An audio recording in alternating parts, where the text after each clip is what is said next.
You're tuned to Korea, in your ears. I'm your host, just one voice tonight, but I promise a whole world inside your headphones. If you're listening while walking, slow down for a moment. If you're listening at home, lean back, because tonight, we're going to follow a sound. Hear that rain tapping the glass. In Korea, this sound has a strange power. It doesn't just change the weather, it changes dinner plans. Here's a question that confuses a lot of first-time visitors. Why do so many Koreans crave Pajeon, Korean savory pancakes, when it rains? Not sometimes, not occasionally, like immediately. You'll see it happen in real time. One message in a group chat, rainy day, and the next message, Pajeon, and then, almost like a ritual, someone adds, Makgeolli, that cloudy rice wine with a gentle fizz. Now, if you're thinking, that's adorable, but random, stay with me,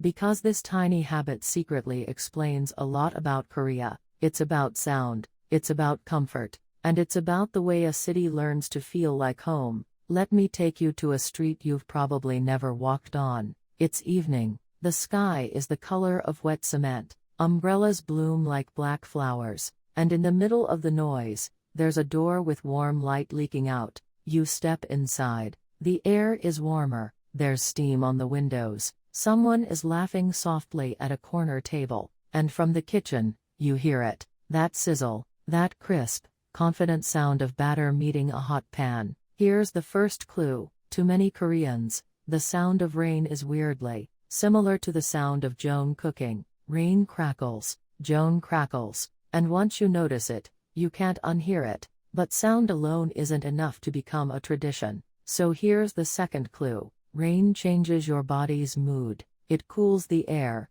it slows the city, it makes you want something warm, heavy, and comforting. Something that feels like a blanket you can eat. Pajeon is exactly that. Crispy on the outside, soft in the middle, salty enough to wake up your appetite, and easy to share. And sharing is the real magic ingredient. Because in Korea, food is often less about calories and more about connection. When it rains, people don't just crave Pajeon, they crave the moment that comes with it. The come here, sit down, let's eat together moment. Now let's talk about Makgeolli for a second. Makgeolli has this soft, cloudy look, almost like the sky on a rainy day, and it's slightly fizzy, like tiny bubbles cheering you up. People say it goes with rain the way certain songs go with certain memories. So when someone says, Pajeon and Makgeolli, what they really mean is, let's turn this gloomy weather into a small celebration. There's also a practical side.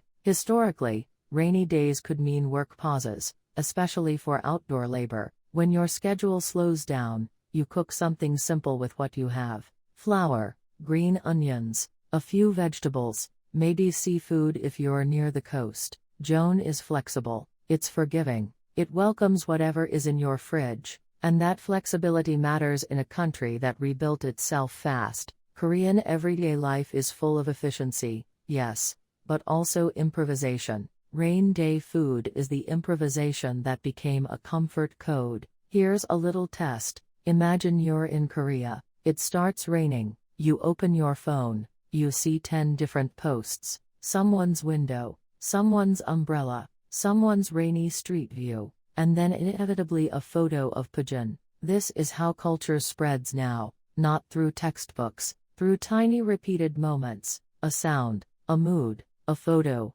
a craving, a plan, and suddenly you're doing it too. You're the one texting, rainy day, and you surprise yourself by adding, Pajeon. That's my favorite part about living culture. You don't study it, it sneaks into your life. So if you ever visit Korea on a rainy night, do this for me. Find a small place with steamed up windows, order Pajeon, pour Makgeolli into small cups, listen to the rain and the sizzling pan in your imagination, and notice how quickly the world feels warmer. Before we close, here's a question for you. What's the rainy day food where you live? The one dish that makes your city feel like home when the sky turns gray? Tell me in the comments, and I'll read a few on a future episode. Next time, we're stepping into another Korean everyday mystery. Why do Korean convenience stores feel like tiny universes that never sleep? Until then, this was Korea, in your ears.